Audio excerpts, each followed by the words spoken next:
ये 11 to 13 JPSC का series है, जिसमें मैं डिस्क्रिप्टिव टाइप मेंस का क्वेश्चन सॉल्व कर रहा हूँ। और ये सीरीज 5 है, जिसमें मैं चौथा question, the tribal revolt led by Birsa Munda express the anxieties of the pheasant in religious idioms comment, इस क्वेश्चन को मैं सॉल्व करूंगा। अ, और ये इस क्वेश्चन में भी चर्चा करने की अ, बात कही गई है, तो मैं मॉडल आंसर इसी रूप में तैयार करूंगा। पहला जो आंसर है वो हिंदी मीडियम के स्टूडेंट के लिए है, और मैंने अ, इस आंसर मॉडल आंसर को कंप्यूटर टाइप किया है, जिससे आप लोग को आसानी से दिखे और आप आसानी से नोट भी कर लो। तो स्टार्ट किया जाए। बिरसा मुंडा के नेतृत्व में हुआ आदिवासी विद्रोह, किसानों की चिंताओं को धार्मिक मुहावरों में अभिव्यक्त हो रही है, चर्चा करें। तो आंसर इस प्रकार है।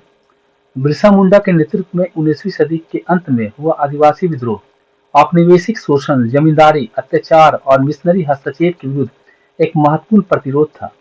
यह विद्रोह मुख्यतः सामाजिक आर्थिक समस्याओं पर आधारित था, लेकिन इसे धार्मिक प्रतीकों और भाषा के माध्यम से व्यक्त किया गया, जिससे यह आदिवासी जनता के लिए अधिक प्रभावशाली और प्रेरणादायक बन गया। इसकी पृष्ठभूमि बैकग्राउंड इस प्रकार है। ब्रिटिश शासन के दौरान छोटानागपुर क्षेत्र के आदिवासियों की पारंपरिक भूमि व्यवस्था को तोड़ दिया गया। सामूहिक भूमि स्वामित्व की जगह जमींदारी व्यवस्था लागू कर दी गई। बाहरी लोग, जिन्हें आदिवासी दीकू कहते थे, जैसे महाजन, जमींदार और व्यापारी, आदिवासी इलाकों में आकर इन्हें आर्थिक रूप से शोषित करने लगे। कई आदिवासी अपने जमीन कई आदिवासी अपनी जमीन से बेदखल हो गए और मजदूर बन गए। इससे आर्थिक संकट, बेघर होना और सांस्कृतिक असुरक्षा बढ़ गई। इस दौरान ईसाई मिशनरियों की सक्रियता भी बढ़ रही थी। वे शिक्षा और स्वास्थ्य सेवा प्रदान करते थे, लेकिन उनका उद्देश्य आदिवासी को ईसाई बनाना भी था, जिससे आदिवासी धार्मिक और सांस्कृतिक पहचान खतरे में पड़ गई। उसके बाद मैंने बिरसा मुंडा को धार्मिक नेता और सामाजिक सुधारक के रूप में दिखाया है। तो इसमें मैंने इस प्रकार लिखा है।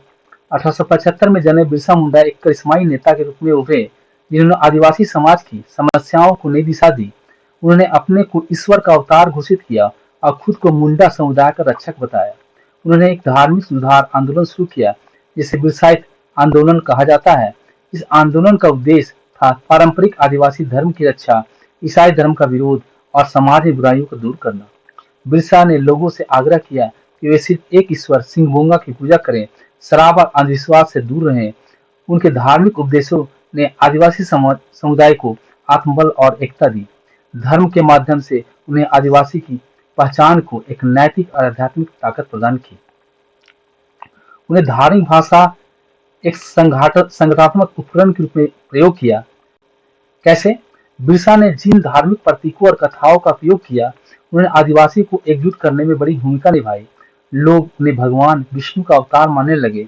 उन्हें यह प्रचारित किया कि एक सतयुग आएगा, जिसमें दिकू और अंग्रेज समाप्त हो जाएंगे और आदिवासी का राज्य फिर से स्थापित होगा। इस धार्मिक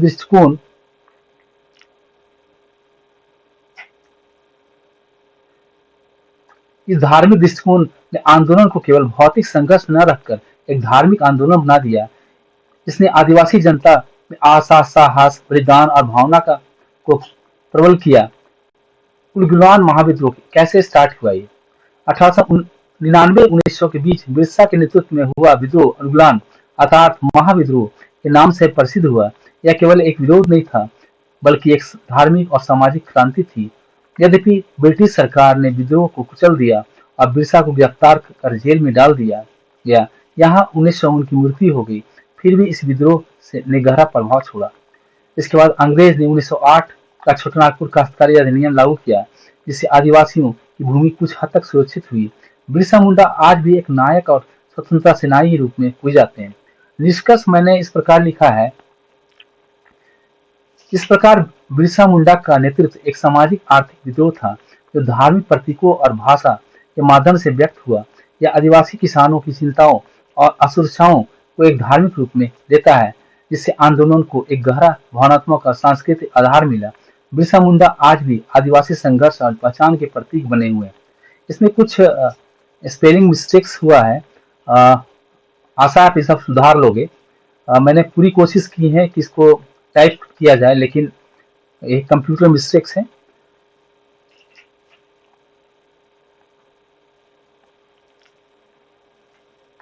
मैंने इंग्लिश का मॉडल आंसर इस प्रकार तैयार किया है। The tribal revolt led by Birsa Munda expressed the anxieties of the peasants in the religious idioms. Comment.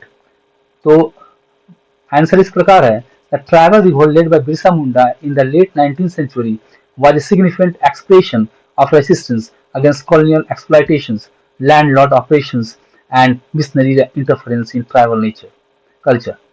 While it was essentially a socio-economic uprising, it was deeply rooted and articulated in religious language and symbolism, which made it more relatable and powerful for the tribal masses. Background: during the British colonial rule, the traditional land rights of tribal people, especially in Chotanagpur Plateau, were severely affected. The tribal system of joint land ownership was dismantled and replaced by the Jamandari system. Outsiders called Diku by the tribals, like mainlanders, landlords, and traders, entered tribal areas and began exploiting the people. Many tribals lost their land, became bonded laborers, and faced economic hardship, displacement, and cultural alienation. In addition to these economic exploitations, Christian missionaries were active in the region.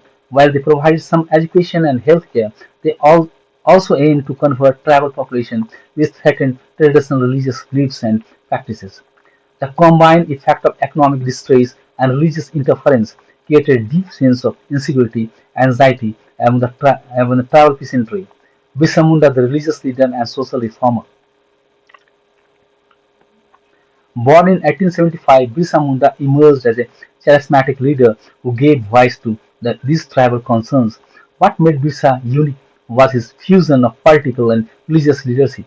He proclaimed himself a Messiah, a prophet sent by God to protect the Munda tribal and restore their lost glory.